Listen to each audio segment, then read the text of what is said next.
सुप्रभात बच्चों। आज हम पढ़ेंगे संस्कृत प्रबोधिनी में तृतीय पाठ।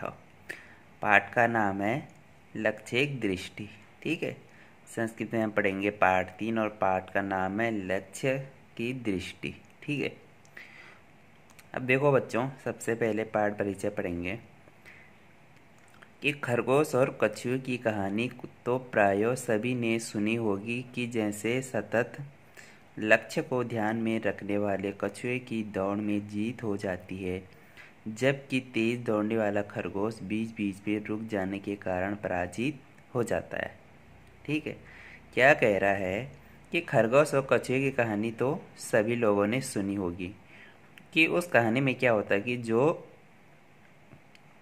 सतत लगातार लक्ष्य को ध्यान में रखकर कछुए की क्या होती है, उस कहानी में जीत होती है, जबकि तेज दौड़ने वाला खरगोश बीच बीच में रुक जाने के कारण हार जाता है। ठीक है, लक्ष्य प्राप्ति एक अनवरत रूप से किया जाने वाला परिश्रम ही लक्ष्य तक पहुंचने का एकमात्र उपाय है। अब देखो, लक्ष्य की प्राप्ति उसी को होती है जो क्या करता है, लगातार परिश्रम करके। परिश्रम ही क्या है उसका, लगातार जो परिश्रम करता है, और परिश्रम ही लक्ष्य तक पहुंचने का एकमात्र उपाय है।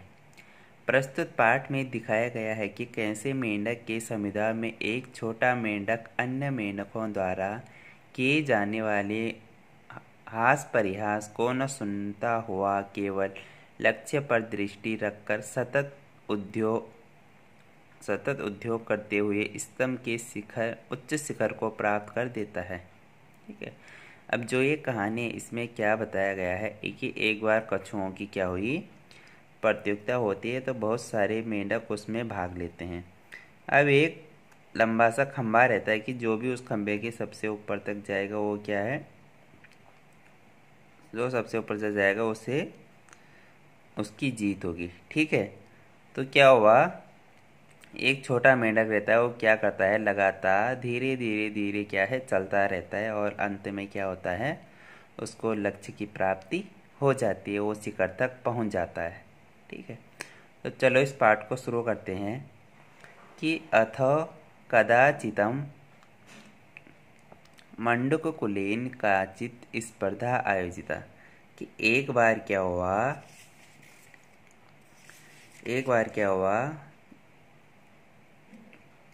ठीक है, कि मेंढकों के समूह में कोई प्रतियोगिता आयोजित की गई।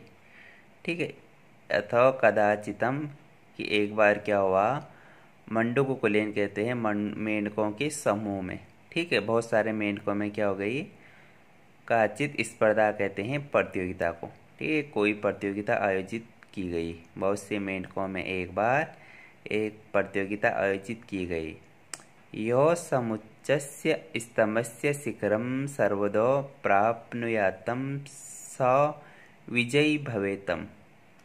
और कहा गया कि जो पर्याप्त ऊंचे स्तंभ, जो क्या है, पूरे ऊंचे स्तंभ के शिखर को सबसे पहले प्राप्त कर लेगा, अर्थात स्तंभ के शिखर पर जो सबसे पहले चढ़ जाएगा, स विजयी भवेतम इति सर्वे मंडूके निर्णीतम, कि वह विजय होगा, ऐसा सब मेंढकों द्वारा निर्णय किया गया। क्या निर्णय किया गया कि जो भी सबसे पहले खंबे के सबसे ऊपर के भाग में पहुंचेगा उसको क्या है, वही विजयी होगा, वही क्या है, जीतेगा। अब देखो, स्पर्धायां भागम गर्हितुम बहवो मंडूका अग्रे अगतवन्तः। अब क्या हुआ कि प्रतियोगिता में भाग लेने के लिए बहुत से मेंढक आगे आए। ठीक है, स्पर्धायां भागम गर्हितुम बहवो मंडूका अग्रे आगतवन्त, कि प्रतियोगिता में भाग लेने के लिए बहुत से मेंढक आगे आए। ठीक है, स्पर्धा दृष्टुम तो असंख्य मंडूका तत्र सम्मिलिता। अब देखो, प्रतियोगिता को देखने के लिए भी अनगिनत मेंढक वहाँ सम्मिलित हुए। ठीक है, एक तो प्रतियोगिता में भाग लेने के लिए भी बहुत सारे मेंढक आए, और दूसरी ओर प्रतियोगिता को देखने के लिए भी बहुत से मेंढक वहाँ पे इकट्ठे हो गए। ठीक है। स्पर्धा आरब्ध, अब देखो प्रतियोगिता शुरू हुई। मंडूका स्तंभस्य आरोहणम आरब्धवन्त, कि मेंढकों ने क्या किया, स्तंभ पर चढ़ना शुरू किया। जो स्तंभ था, जो लंबा सा खंबा था, उस पर चढ़ना मेंढकों ने शुरू किया। प्रेचकः मंडूकः कताडनेन अरे अहो हो इत्यादि भी शब्दे वो इस पदार्थिने प्रोत्साहितवन्तः। अब क्या किया, जो जो और मेंढक थे, जो देखने वाले मेंढक थे, उन्होंने करताल ध्वनि तालियां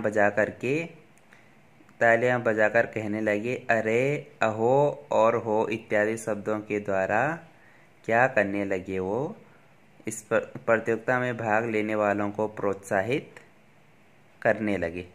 ठीक है, जो मेंढक प्रतियोगिता में भाग ले रहे थे उनको प्रोत्साहित करने के लिए उन्होंने क्या किया, तालियां बजाई, और तालियां बजा करके वो अरे अहो हो आदि क्या है, हल्ला मचाने लगे। ठीक है, उनका प्रोत्साहन करने लगे। अब उसके बाद है स्तंभ तु समुच्चय। अब देखो स्तंभ को तो क्या है, जो स्तंभ था वो बहुत ऊंचा था। ठीक है, अल्पस्य भागस्य आरोहण मात्रेण एव पतितः अभवनं बहवो। अब क्या हुआ, थोड़े भाग के चढ़ने मात्र से ही बहुत से मेंढक गिर गए। ठीक है, मेंढक क्या कर रहे थे, थोड़ा सा चढ़ रहे थे और फिर सारे के सारे नीचे गिर रहे थे। ऐशा मनोबलम सुदृढ़म आसितम ते उत्थाय पुनरपि आरोहण प्रयत्नं कृतवन्त। अब देखो थोड़े, ठीक है, जिनका मनोबल मजबूत था, ऐशा मनोबल सुदृढ़म आसितम, जिनका मनोबल मजबूत था, ते उत्थाय पुनरपि आरोहण प्रयत्नं कृतवन्त, वे क्या है, जिनका मनोबल मजबूत था, उन्होंने उठकर फिर चढ़ने का प्रयास किया। ठीक है, तथापि केनापि मंडूकेन स्तंभस्य पदभाग अपि न आरूढ़। ठीक है, फिर भी किसी भी मेंढक द्वारा स्तंभ का निचला भाग भी नहीं चढ़ा गया। ठीक है, दर्शका स्पर्धार्थिने च परस्परम आवेदनम। अब देखो देखने वाले और प्रतियोगिता में भाग लेने वाले मेंढक आपस में बोले। अब देखो जो क्या थे, देखने वाले मेंढक थे और प्रतियोगिता में भाग लेने वाले मेंढक थे, वो आपस में बातें करने लगे। क्या कहने लगे कि मंडूककुलीयेन केनचिदपि स्तंभस्य आरोहणं कर्तुं न शक्यम इति। कि वो आपस में बातें करने लगे कि मेंढक कुल से संबंध रखने वाले किसी के द्वारा भी स्तंभ का आरोहण नहीं किया जा सकता। मतलब वो कह रहे हैं कि हम जो मेंढक है, हमें से कोई भी इस खंबे पे नहीं चढ़ सकता है। ठीक है, एव स्थिते अपि केचन पुनरपि प्रयत्नं कृतवन्त। अब उन्होंने क्या किया, इस प्रकार की स्थिति में भी कुछ मेंढकों के द्वारा फिर भी प्रयत्न किया गया। जब ये स्थिति हो गई थी कि कोई भी इस खंबे पे नहीं चढ़ सकता है, तो कुछ मेंढकों के द्वारा क्या है, फिर भी प्रयास किया गया। ठीक है, किंतु अन्येषां मंडूकानां निरास्तापूर्ण वचनं श्रुत्वा ते भीता सन्तः अधः पतितवन्तः। अब देखो, किंतु दूसरे मेंढकों के निराशा भरे वचनों को सुनकर डरे हुए वे नीचे गिर गए। अब कुछ मेंढकों ने क्या किया, दोबारा चढ़ने का प्रयास किया, लेकिन जो और मेंढक थे जिन्होंने ये कहा कि हम में से कोई भी इस खंबे पे नहीं चढ़ सकता है, उनके शब्दों को सुनकर, निराशापूर्ण शब्दों को सुनकर वे भी नीचे गिर गए। ठीक है, किंतु एक लघुकायो मंडूको मंदम मंदम स्तंभस्य आरोहणम आरब्धवान। किंतु क्या हुआ, एक छोटे शरीर वाले मेंढक ने धीरे धीरे स्तंभ को चढ़ना शुरू किया। ठीक है, एषो लघुकायो कथम स्तंभस्य आरोहणम कुर्यातम।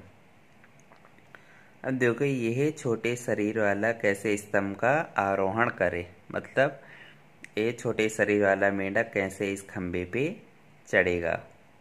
इति सर्वे उपहसितवन्तो, ऐसा सभी ने क्या किया, उसका वो मजाक उड़ाने लगे कि इतना छोटा मेंढक खंबे पे कैसे चढ़ सकता है।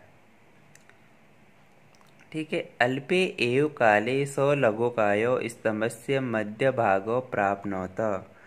अब देखो थोड़े ही समय में वह छोटे शरीर वाला स्तंभ के मध्य भाग को प्राप्त हो गया, अर्थात वह आधे स्तंभ तक चढ़ गया। ठीक है। अये पतिष्यति भवानम, कि अरे आप गिर जाओगे। और मेंढक क्या कहने लगे उसे, अरे आप गिर जाओगे। भो किमर्थम एततम साहस्यम भवतः, ओ किस लिए आपका यह साहस है। कोई कहने लगा कि अरे आप गिर जाओगे, कोई कहने लगा ओ किस लिए आपका यह साहस है। अयि भो भवतो प्रयासो व्यर्थम इत्यादीनि वचनानि मंडूकानां मुखातम निर्गतानि। ठीक है। और कोई कहने लगा कि अरे ओ प्रयास क्या है, बेकार हैं, इत्यादि वचन मेंढकों के मुख से निकले। जो और मेंढक थे वो क्या करने लगे, ऐसी ऐसी बातें उस छोटे मेंढक को कहने लगे। तथापि सो लघुकायो मंडको निरंतरम अग्रे अगच्छतम, लेकिन फिर भी वह छोटे शरीर वाला मेंढक निरंतर आगे बढ़ता रहा। सर्वेषु आश्चर्येण पश्यतसु स्तंभस्य अग्रभागम अपि प्राप्नोत।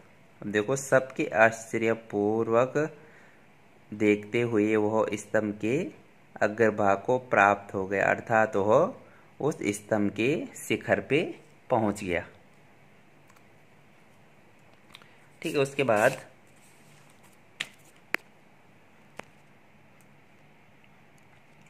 उसके बाद एतम दृष्ट्वा सर्वे आश्चर्येण स्तब्धा। अब देखो यह देखकर सब, एतम दृष्ट्वा सर्वे आश्चर्येण स्तब्धा, यह देखकर सब आश्चर्य से सन्न रह गए। कथम एषो लघुकायो स्तंभम आरोढ़ुम शक्तवान, कैसे यह छोटे शरीर वाला स्तंभ पर चढ़ने में समर्थ हुआ। और एक कौन से और मेंढक कहने लगे, इति ते परस्परम अवदनम, वो आपस में ऐसा वे आपस में सारे मेंढक बोले। केंचितम पृष्ठः श लघु मंडुको अवदतम। अब देखो ऐसा किसी के द्वारा पूछे गए उस छोटे मेंढक ने कहा। अब जब और मेंढकों ने उस छोटे मेंढक से कहा कि आप उस स्तंभ के शिखर पे कैसे पहुंचे, तो उस मेंढक ने कहा अहम एकाग्रह आशम, कि मैं एकाग्र था, मतलब मेरा ध्यान वहीं था, एकाग्र था। लक्ष्यम मनस्य निधाय मया अग्रे गतम, कि लक्ष्य को मन में रखकर मेरे द्वारा आगे बढ़ा गया। एकाग्रता कारणतः मया कस्यापि नैराश्यपूर्ण वचनम न श्रुतम। ठीक है। एकाग्रता के कारण मेरे द्वारा किसी का भी निराशापूर्ण वचन नहीं सुना गया। अन्ये तो तादृशानि वचनानि श्रुत्वा प्राज्यम प्राप्तवन्तौ, दूसरे वो वैसे वचनों को सुनकर प्राज्य को प्राप्त हुए। अब जिन्होंने क्या किया, मेंढक कह रहा है मैंने क्या किया, जो भी तुम लोगों ने वचन कहे मैंने वो नहीं सुने, लेकिन जिन और मेंढकों ने वो वचन सुने वो क्या हुए, वो उस स्तंभ पे नहीं चढ़ पाए। ठीक है। लक्ष्य दृष्टि निरंतर प्रयत्नम च मम साफल्यस्य कारणम इति। अब वो कह रहा है छोटा मेंढक कि लक्ष्य, एकमात्र लक्ष्य पर दृष्टि और निरंतर प्रयत्न मेरी सफलता का कारण है। ठीक है। लक्ष्य पथे अस्मापि एकाग्रता अवलंबनीय। अब वो आगे कह रहा है कि लक्ष्य पथ पर हमारे द्वारा एकाग्रता का सहारा लिया जाना चाहिए। ठीक है। इस प्रकार से पाठ हमारा यहाँ पे समाप्त हो जाता है। तो वो मेढक क्या, तो इस पार्ट से हमें क्या पता लग रहा है, ये पता लग रहा है कि हमें लक्ष्य प्राप्ति करने के लिए लगातार लगातार मेहनत करनी चाहिए। ठीक है, चाहे कोई हमें कुछ भी कहे, हमें उनकी बातों को अनसुना करके निरंतर क्या करना चाहिए, आगे बढ़ने का, लक्ष्य की ओर बढ़ने का प्रयत्न करना चाहिए। अगर हम क्या करेंगे, लगातार प्रयास करते रहेंगे तो हमें एक दिन हमें लक्ष्य की प्राप्ति हो जाती है। ठीक है, लक्ष्य की प्राप्ति कैसे होगी, जब हम क्या रहेंगे, उस लक्ष्य की ओर एकाग्र रहेंगे, हमारा ध्यान क्या होगा, उसी लक्ष्य पे होगा। ठीक है।